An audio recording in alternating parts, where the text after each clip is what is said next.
Hello, नमस्कार दोस्तों।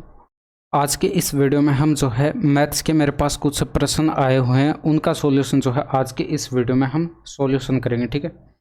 और देखिए, पिछले वीडियो में हमने सॉल्व किए थे प्रश्न। ये हमारा जो है पार्ट 2 है, ठीक है। वो हमारा पार्ट फर्स्ट था और ये हमारा पार्ट 2 है। इसमें देखिए एसएससी सीजीएल और एसएससी सीजीएल के प्रश्न तो आज नहीं है। एसएससी सीएचएसएल मेंस के जो है इसमें कुछ प्रश्न है, ठीक है।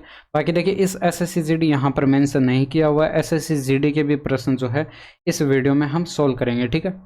तो चलिए फटाफट से देखते हैं किस तरह के प्रश्न है। कुछ प्रश्न अच्छे भी हैं तो कुछ प्रश्न जो है वो आसान भी हैं। जैसे कि यहाँ पर ये प्रश्न आप देख सकते हैं। इसमें देखिए एक्स भूतल से एक लिफ्ट में चढ़ता है और यह लिफ्ट 30 मंजिल प्रति मिनट की गति से ऊपर जाती है, जबकि वाई उसी समय 50वें मंजिल पर दूसरी लिफ्ट पर चढ़ता है और यह लिफ्ट 45 मंजिल प्रति मिनट की गति से नीचे जाती है। उनके रास्ते किस मंजिल पर काटेंगे, ये आपको यहाँ पर बताना है। तो देखिए कुछ नहीं, ये आसान सा प्रश्न है। इसमें यहाँ पर बताया गया कि एक्स जो है यहाँ पर एक मंजिल से यहाँ पर जो है पहली मंजिल से एक्स लिफ्ट में चढ़ता है, ठीक है, एक व्यक्ति। और यहाँ पर जो है इसकी स्पीड बताई गई, ये 30 मंजिल प्रति मिनट है, 30 मंजिल प्रति मिनट। देखिए उसमें आपके पास यहाँ पर स्पीड बताई गई होती है कि 30 किलोमीटर पर आवर है, यहाँ पर स्पीड मंजिल प्रति मिनट में बता दी गई, ठीक है। और कुछ नहीं है। इसमें वाई लिफ्ट में दूसरा व्यक्ति चढ़ता है जो कि 50वीं मंजिल पर है। अब यहाँ पर ये जो है 45 मंजिल प्रति मिनट की स्पीड से जो है वो नीचे की ओर आ रहा है, ठीक है। ये प्रश्न में यहाँ पर बताया गया है। अब यहाँ पर देखिए आपने पढ़ा होगा कि एक्स यहाँ पर एक दिशा से यहाँ पर चलना स्टार्ट करता है जो कि 30 किलोमीटर प्रति घंटे की स्पीड से चल रहा है, और यहाँ पर जो है दूसरे बिंदु से वाई चलना स्टार्ट करता है जो कि 45 किलोमीटर प्रति घंटे की स्पीड से चल रहा है। दोनों एक दूसरे के विपरीत दिशा में चल रहे हैं, तो उनके मिलने का समय आप यहाँ पर कैलकुलेट करते थे। बस उसी तरह से आपको कैलकुलेट करना है। बस यहाँ पर स्पीड जो है वो मंजिल प्रति मिनट में बता दी गई, ठीक है। तो यहाँ पर भी आप क्या करेंगे, रिलेटिव स्पीड कैलकुलेट करेंगे। दोनों एक ही दिशा में, मतलब दोनों विपरीत दिशा में चल रहे हैं, तो यहाँ पर रिलेटिव स्पीड इन दोनों की ऐड करके कैलकुलेट करेंगे।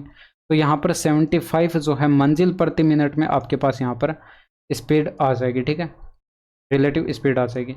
तो यहाँ पर जब आप इसका टाइम कैलकुलेट करेंगे तो यहाँ पर देखिए टोटल मंजिलों की संख्या 50 है, और यहाँ पर किस स्पीड से कवर होगी, 75 मंजिल प्रति मिनट की स्पीड से। तो 75 का आप इसमें डिवाइड करेंगे तो यहाँ पर ये बराबर की साइड जो आपके पास बनेगा 2/3 मिनट में आपके पास यहाँ पर ये टाइम आ जाएगा।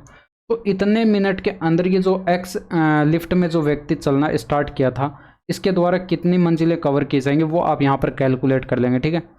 तो यहाँ पर जो है ये दोनों एक दूसरे को, जिस मंजिल पर एक दूसरे को काटे हैं, वो आपके पास मंजिल में उस मंजिल की संख्या आपके पास यहाँ पर आ जाएगी, ठीक है। इसकी स्पीड देखिए 30 थी, और 30 इंटू में आप इस समय से इसको गुणा कराएंगे 2/3 से, तो ये मंजिल आपके पास कौन सी होगी, 20वीं मंजिल होगी, ठीक है। तो ये दोनों एक दूसरे को किस मंजिल पर काटेंगे, 20वीं मंजिल पर काटेंगे। अदरवाइज आप देखिए इसको इस तरह से भी कैलकुलेट कर सकते थे। यहाँ पर अगर आप यहाँ पर देखिए जो वाई लिफ्ट में चलना स्टार्ट किया था उससे कैलकुलेट करते तो इसकी स्पीड देखिए 45 थी, ठीक है। तो 45 इंटू में आप इस समय से इसको मल्टीप्लाई करते 2/3 से, तब आपके पास यहाँ पर 30 मंजिल आती। अब यहाँ पर देखिए 30 मंजिल ये ऊपर से है, ऊपर से आप यहाँ पर नीचे की ओर आते 30 मंजिल, तो यहाँ पर 50 में से 30 घटाते, ये मंजिल कौन सी होती, 20वीं मंजिल होती। तो ऑप्शन नंबर 4 आपके प्रश्न का जो है यहाँ पर करेक्ट जवाब हो जाता, ठीक है। अब इसमें देखिए यहाँ पर यदि x और 117 का महत्तम समापवर्तक आपको बता दिया गया 2x - 117 के रूप में व्यक्त किया जा सकता है, तो निम्नलिखित में से कौन सा विकल्प x का मान हो सकता है। देखिए HCF जो होता है हाईएस्ट कॉमन फैक्टर होता है, उससे आपको पता है दोनों संख्याएं कंप्लीटली डिवाइड होती हैं। अब देखिए इसको मैं यहाँ पर d से लिख देता हूँ, तो यहाँ पर ये HCF आपको प्रश्न में बताया गया है, ठीक है।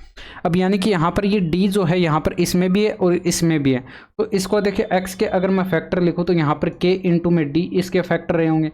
117 के मैंने यहाँ पर फैक्टर किया तो m इंटू में d यहाँ पर मान लेते हैं इसके फैक्टर रहे होंगे, ठीक है। अब यहाँ पर d जो है वो HCF है, मैंने आपको यहाँ पर अभी बताया, और यहाँ पर मैं लिख भी देता हूँ। यहाँ पर k व और m जो है वो क्या है, यहाँ पर ये पूर्णांक है, और यहाँ पर HCF जो है वो हमारा क्या है, d है, और d HCF जो है आपको प्रश्न में 2x - का 117 बताया भी गया। अब देखिए यहाँ पर x की जगह आप क्या रख सकते हैं, यहाँ पर KD रख सकते हैं। तो यहाँ पर d इक्वल टू जो है 2 इंटू में के डी हो गया माइनस का 117 हो गया।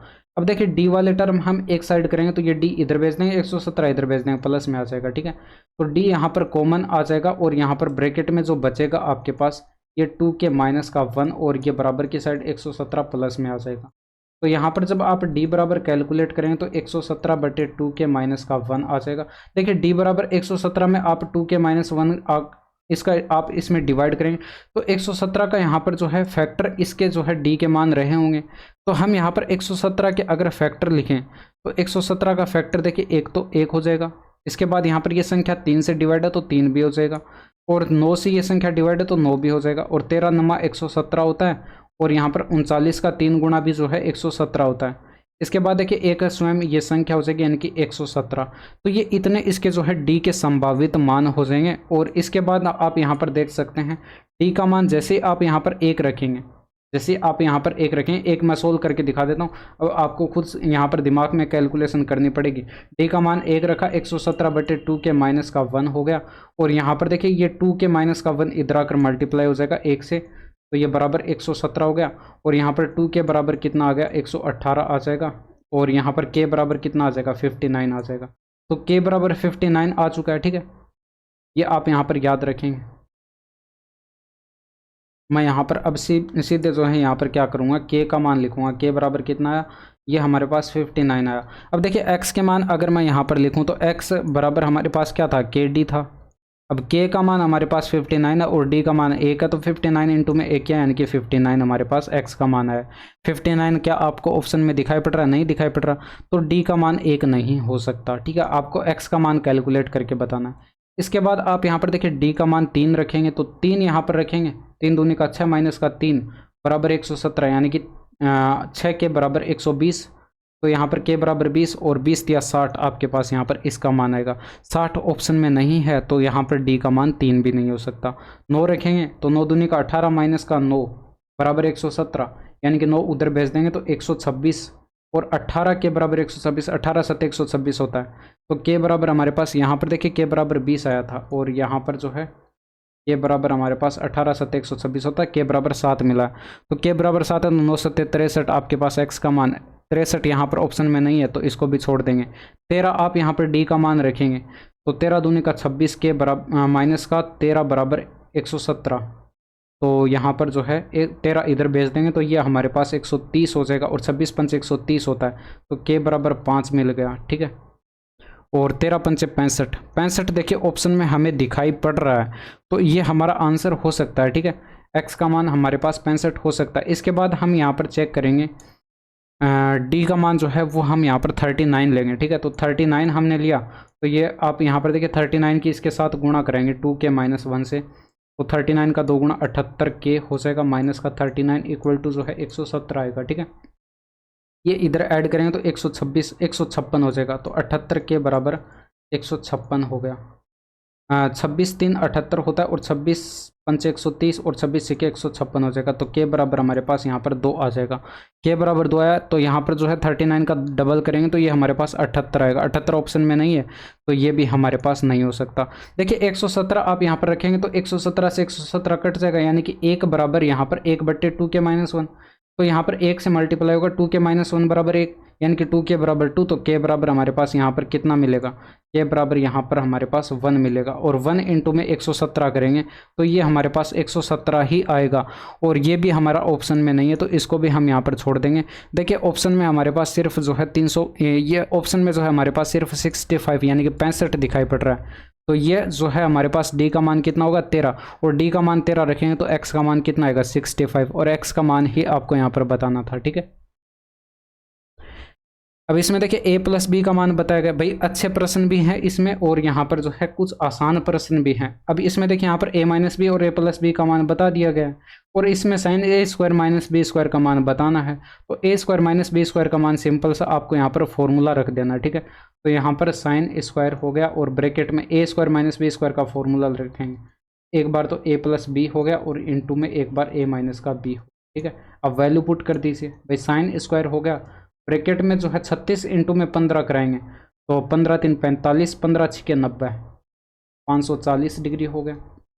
देखिए मैंने एक वीडियो में आपको बताया था स्टैंडर्ड एंगल, अब स्टैंडर्ड जो एंगल हमारे पास होते हैं वो हमारे पास क्या होते हैं, स्टैंडर्ड एंगल की अगर मैं बात करूं तो यहाँ पर ये हमारे पास जो है 0 डिग्री से लेकर 360 डिग्री का होता है। 360 डिग्री में एक चक्र हमारा पूरा हो जाता है। अब 540 देखिए 360 डिग्री से ज़्यादा है, तो 540 में से आप यहाँ पर 360 डिग्री माइनस करेंगे, एक चक्र हमारा पूरा हो चुका है। डिफरेंस कितने का, 180 डिग्री का। तो यहाँ पर आप 180 जब रखेंगे तो ये हमारे पास साइन स्क्वायर और ब्रैकेट के अंदर देखिए 180 डिग्री। अब इसमें से चाहे तो आप -0 डिग्री कर लीजिए, चाहे आप +0 डिग्री कर लीजिए, आंसर आपका सेम आएगा। देखिए +0 करेंगे तो थर्ड क्वाड्रेंट में चला जाएगा, साइन नेगेटिव में होगा, तो यहाँ पर जो है स्क्वायर करेंगे तो फिर वो पॉजिटिव में कन्वर्ट हो जाएगा, तो आंसर हमारा सेम आएगा। मैं माइनस पर कैलकुलेट कर देता हूँ, तो यहाँ पर 180 में से माइनस करेंगे तो सेकेंड क्वाड्रेंट में साइन पॉजिटिव होता है और यहाँ पर 180 डिग्री पर चेंज नहीं होता त्रिकोणमितीय अनुपात, तो ये 0 डिग्री में रहेगा। स्क्वायर है तो स्क्वायर, साइन 0 का मान 0 होता है तो 0 का स्क्वायर 0 होता है। आंसर हमारा ऑप्शन नंबर 3 आ चुका है। इसमें देखिए ये संख्या 33 से विभाजित, तो x + y + z का अधिकतम मान जो है वो क्या है, यहाँ पर आपको कैलकुलेट करके बताना है, ठीक है। तो ये आसान सा प्रश्न है, जो संख्या 33 से डिवाइड होगी वो संख्या 3 और 11 से भी डिवाइड होनी चाहिए। अब देखिए 33 से डिवाइड 3 और 11 से डिवाइड, 11 का डिविजिबिलिटी रूल अगर हम यहाँ पर अप्लाई करें तो संख्या हमारे पास 957x 5y और 6z और ये 3 हो जाएगा, ठीक है। अब यहाँ पर देखिए 11 का अगर आप यहाँ पर डिविजिबिलिटी रूल यहाँ पर लगाएं तो 9 7 16 और 5 21 और यहाँ पर 27 और ये 30 हो जाएगा, ठीक है। यहाँ पर करेंगे तो 5 + x + y + z हो जाएगा। तो अब यहाँ पर हम क्या करेंगे, इन दोनों का डिफरेंस लेंगे, ठीक है। तो 5 + x + y + z में से अगर आप यहाँ पर घटाएंगे 30 को, तो ये डिफरेंस जो है ये 0 आना चाहिए, या फिर 11 आ सकता है, या फिर 11 का कोई मल्टीपल आ सकता है, ठीक है।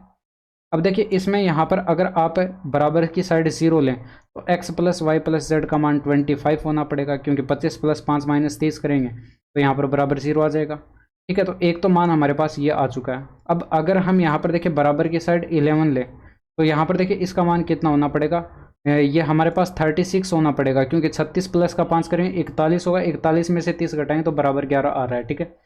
लेकिन ये पॉसिबल नहीं है। क्यों पॉसिबल नहीं है, क्योंकि x + y + z अगर आप यहाँ पर कैलकुलेट करें, देखिए x y और z जो है ये हमारे पास अधिकतम से अधिकतम कितने कितने हो सकते हैं, 9 हो सकते हैं, क्योंकि एक एक अंकों की संख्याएं हैं, ठीक है।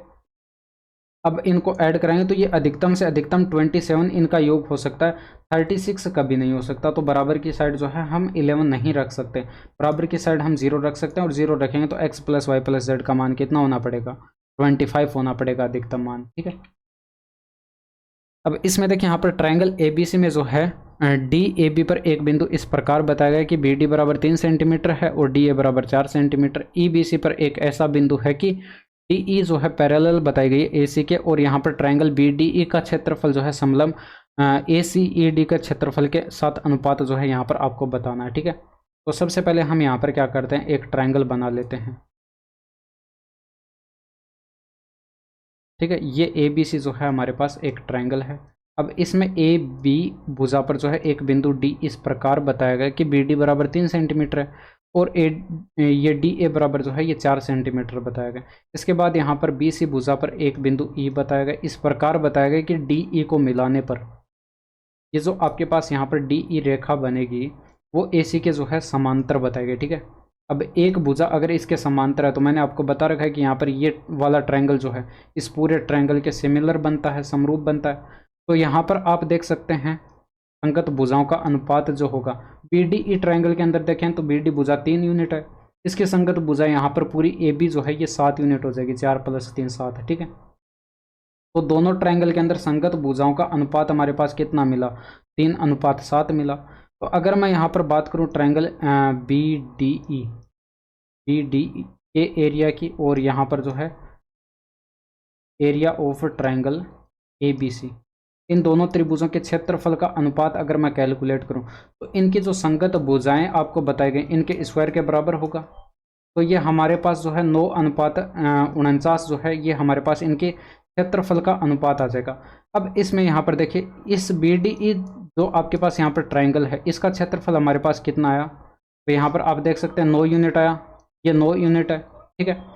अब यहाँ पर ये समलंब का क्षेत्रफल आप यहाँ पर कैलकुलेट करें तो टोटल आपके पास जो है पूरे एबीसी ट्रायंगल का क्षेत्रफल 49 था। इसमें से ये इस वाले ट्रायंगल का क्षेत्रफल हटा दें 9 यूनिट, तो ये 40 यूनिट का आपके पास इस वाले आपके पास समलंब का क्षेत्रफल बचा और इन्हीं का अनुपात बताना था। तो कितना हो जाएगा, 9:40 हो जाएगा और यही आपसे पूछा गया था। ठीक है, नेक्स्ट देखिए। अब इसमें देखिए, इसमें सिंपल सा आपको एक फॉर्मूला यूज़ करना है और वो फॉर्मूला मैंने आपको यहाँ पर बताया हुआ है। इसमें देखिए x + y + z का मान दे रखा है और इसका मान और यहाँ पर x y z का मान जो है वो आपको -4 बताया गया है। तो इसमें जो फॉर्मूला हमारे पास होता है x⁻³ + y⁻³ + z⁻³ माइनस का 3xyz और इक्वल टू हमारे पास होता है x + y + z और ब्रैकेट के अंदर जो है x + y + z का होल स्क्वायर और माइनस का हो जाएगा यहाँ पर 3 इंटू में xy प्लस का yz और प्लस का zx। ठीक है, ब्रैकेट क्लोज। अब हमारे पास यहाँ पर ये फॉर्मूला होता है, इसमें आपको कुछ नहीं करना, वैल्यू पुट करा देनी है बस। अब इसमें देखिए यहाँ पर x + y + z का मान हमारे पास 1 यूनिट यहाँ पर ये आपको 1 बताएगा। ठीक है, और इसके बाद यहाँ पर इसका मान भी 1 बताएगा और यहाँ पर जो है इसका मान जो है -4 बताएगा। यहाँ पर देख सकते हैं ये -4 है और यहाँ पर इसका मान भी -4 है। तो अब हमें कैलकुलेट कर देना और कुछ नहीं करना, x⁻³ + y⁻³ + z⁻³ इसको हम इधर की साइड भेज देंगे सोल्व करके। ठीक है, अब यहाँ पर 1 हो गया, ब्रैकेट के अंदर 1 का स्क्वायर 1 होता है तो ये 1 हो गया और यहाँ पर देखिए माइनस माइनस प्लस हो जाएगा, 4 × 12 और यहाँ पर देखिए ये माइनस माइनस प्लस का 12 होगा और इधर आपके पास जो है माइनस का 12 आ जाएगा। ठीक है, तो 12 + 1 13 गुणा में 1 यानी कि 13 हो गया और माइनस का 12 करेंगे तो बराबर आपके पास 1 बनेगा। तो ऑप्शन नंबर 2 आपके प्रश्न का सही आंसर हो जाएगा। अगर देखिए फॉर्मूला आपको याद था तो ये वाला काम आपको करना था, 3 लाइन के अंदर आपका आंसर आ जाएगा। इसमें देखिए 2 बर्तन आपको बताए गए हैं, इस अनुपात में आपको जो है 2:3 और 7:3 के अनुपात में स्पिरिट और पानी का अनुपात आपको यहाँ पर बताया गया। ठीक है, उनकी सामग्री को 4:5 के अनुपात में मिलाया जाता है। इस विलयन के 360 मिली में कितना पानी मिलाया जाना चाहिए ताकि एक ऐसा विलयन प्राप्त हो जिसमें स्पिरिट और पानी की मात्रा समान हो। तो इसमें देखिए यहाँ पर 2 पात्र आपको बताया गया, एक पात्र ए है और एक पात्र यहाँ पर जो है बी है। ठीक है, इसमें स्पिरिट और वाटर का जो रेशियो है वो आपको 2:3 बताया गया और इसमें 7:3 बताया गया। देखिए इसमें अगर आप यहाँ पर टोटल करें तो ये आपके पास 5 यूनिट का मिश्रण बन रहा है और इसमें आप यहाँ पर टोटल करें तो ये 10 यूनिट का मिश्रण बन रहा है। बोला गया है कि यहाँ पर उनकी सामग्री को 4:5 के अनुपात में मिलाया जाता है। ए में से यहाँ पर 4 यूनिट लिया जाता है तो बी में से यहाँ पर 5 यूनिट लिया जाता है, यानी कि ये 4K है तो ये 5K हो जाए। ठीक है, तो 5 बराबर अगर 4K है 1 यूनिट की वैल्यू कितनी हो जाएगी, 4K/5 यानी कि 2 यूनिट की वैल्यू कितनी हो जाएगी, 8K/5 और यहाँ पर 3 यूनिट की वैल्यू कितनी हो जाएगी, 4 × 12 और यहाँ पर 10 यूनिट की वैल्यू देखिए अगर 5K है। ठीक है, तो यहाँ पर देखिए 1/2K गुणा हो रहा है तो यहाँ पर जो है भाई K/2 गुणा हो रहा है तो यहाँ पर K/2 से इसको गुणा करें तो 7K/2 हो गया और ये हमारे पास 3K/2 हो जाएगा। ठीक है, अब इसमें देखिए यहाँ पर आपको क्या करना है, इन मिश्रण को आपस में मिला देना है। तो स्पिरिट की मात्रा आपके पास जो बनेगी वो मैं यहाँ पर लिख रहा हूँ। स्पिरिट जो आपके पास यहाँ पर बनेगा वो 8K/5 और प्लस का आप करेंगे 7K/2। ठीक है, तो ये हमारे पास क्या है, स्पिरिट की मात्रा है। इसके बाद आप यहाँ पर देखिए वाटर की मात्रा अगर कैलकुलेट करें तो वाटर की मात्रा कितनी हो जाएगी, ये वाली और ये वाली आपके पास यहाँ पर 12K और 5 हो गया प्लस के अंदर 3K/2 हो गया। इन दोनों का ऐड करेंगे तो ये हमारे पास मिश्रण में टोटल वाटर की मात्रा हो जाएगी। अब इन दोनों को अगर हम यहाँ पर ऐड करें स्पिरिट और वाटर को तो ये टोटल हमारे पास जो मिश्रण बनेगा वो 360 ml का बनना चाहिए। ठीक है, तो यहाँ पर ये बराबर 360 कर दीजिए और यहाँ से आपके पास K की वैल्यू आ जाएगी। अब देखिए कैलकुलेशन आप यहाँ पर दिमाग में कराइए। इसमें देखिए यहाँ पर 8K/5 और ये 12K/5 ऐड करें तो भाई 20K/5 हो जाएगा यानी कि 500K20 हो जाएगा, 4K हमारे पास ये आया। ठीक है, ये 7 और 3 10K/2 हो जाएगा यानी कि 5K ये आ जाएगा।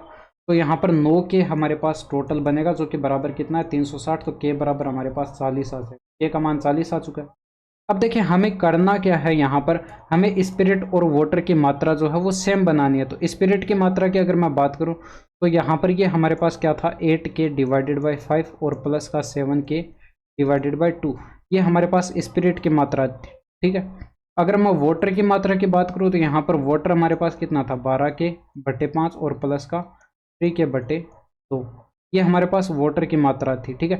हमें क्या करना है, ये बराबर नहीं है मिश्रण में, हमें इनको बराबर बनाना है। अब बराबर बनाने के लिए हमने यहाँ पर मान लिया कि इसमें Z ml जो है वाटर बाहर से मिलाया जाता है, बस इसी का मान आपको यहाँ पर बताना है। वाटर जो बाहर से मिलाया जा रहा है वाटर, उसी की मात्रा आपको यहाँ पर कैलकुलेट करके बतानी है।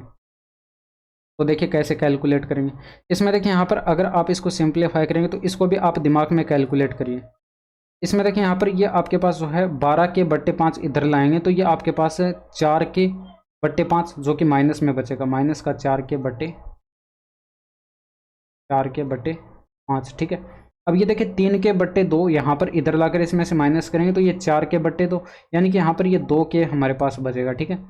अब यहाँ पर बराबर की साइड हमारे पास z बचा है तो ये z लिख दिया, और यहाँ पर देखिए 5 दूनी का 10 में से आप 4 घटाएंगे तो 6/5 बचेगा, यानी कि यहाँ से z बराबर हमें कितना मिल गया, 6/5 मिल गया।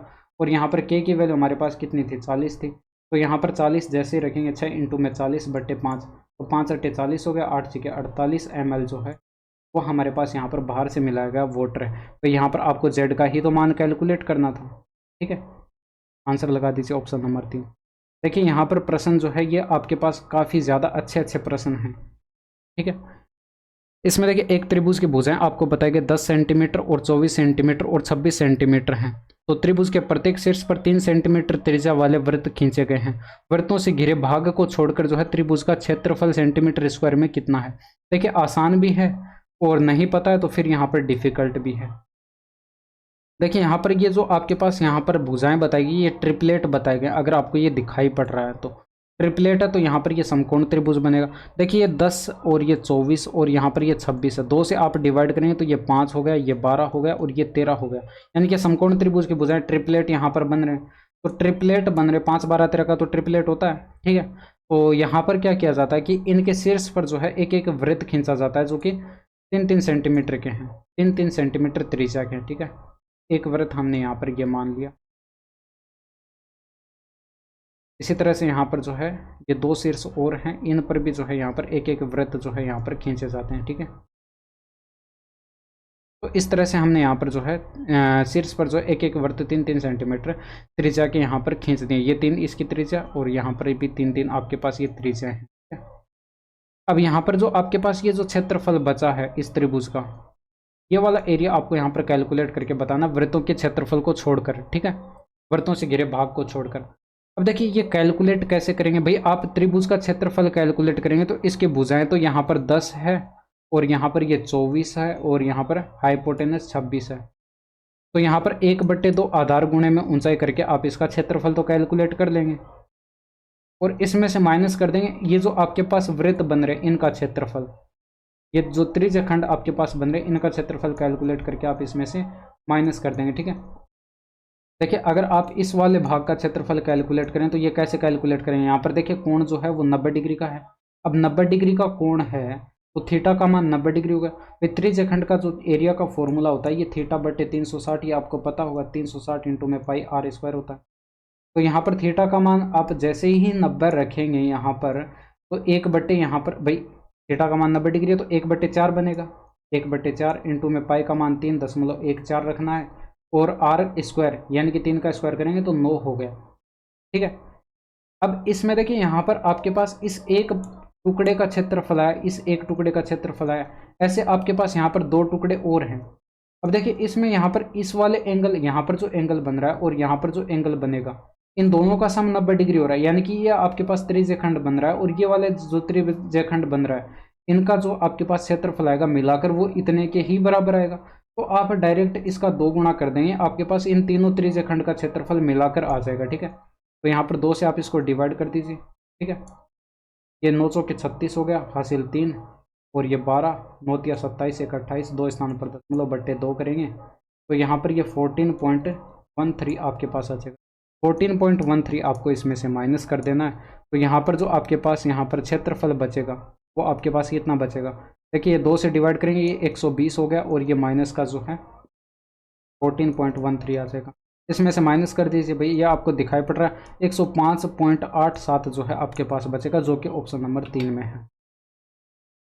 अब इसमें देखिए एक कक्षा परीक्षण में 200 छात्रों में से जो है 62% हिंदी में और 58% जो है अंग्रेजी में उत्तीर्ण हुए। यदि छात्रों की संख्या के 25% दोनों में अनुत्तीर्ण हुए तो दोनों विषयों में जो है कितने छात्र उत्तीर्ण हुए, ये आपको यहाँ पर बताना है।